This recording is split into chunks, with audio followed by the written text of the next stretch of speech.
Hi Hugh, my name is David Stevens. I'm a fisherman from Cornwall.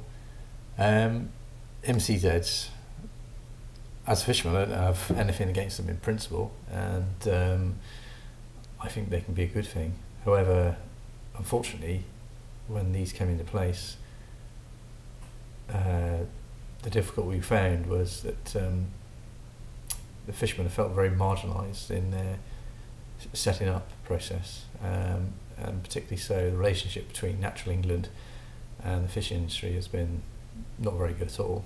It got off to a very bad start when we were described as people who rape and pillage the oceans, which really didn't endear Natural England to the fishing industry.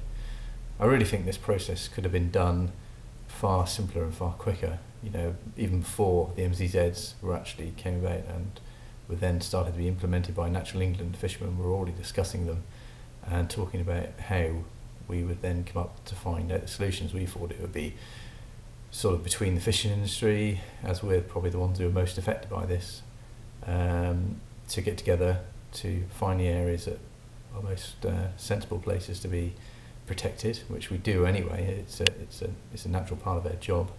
I don't want to be fishing anywhere near a reef or, you know, delicate structures, because it will damage my nets. But however, there are fishermen who will need to be near or close to those areas, and their fishing activity does not damage those areas.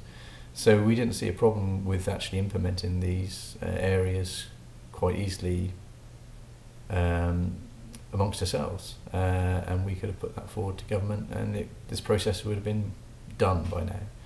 However, Natural England got involved. We've had a lot of NGOs now get involved, and the process has become extremely difficult, and obviously the views have become polarised because, you know, natural common sense isn't actually being put forward. And the groups which were set up, I mean, in an area we had Finding Sanctuary, there's 4 across the UK. They were very expensive to set up. I think the total cost is around 5 million, which is a large sum of money, which, you know, considering this could have been done easily without this having to be set up, these set-up costs. This should have been then done as sort of part of your access rights to fishing. We didn't see a problem with that. Out of the board, it was a board of 33 members. There were only 3 people actually representative there of fishing industry. So we felt very marginalised even within the working groups to actually establish these zones. As you can imagine, you know, 95% of the actual effect on the working livelihoods, and you have to understand this is people's livelihoods which are going to be seriously affected, was the fishing industry, you know. So we felt we should have had a far greater input into the debate.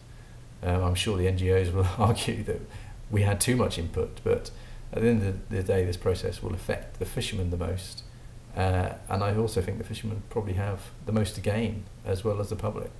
So, you know, we were more than willing to participate in this process, although the process has been flawed, and there's a lot of question marks about the scientific evidence, because they're wanting to close down areas that we just don't see, it's just not sensible. And it's certainly not the approach that we would have took. So good luck with it, Hugh. I know it's a real problem for us, the way that it's been handled, but the actual concept is not a problem. So that is probably, putting it shortly, how we feel about it. Okay, thank you.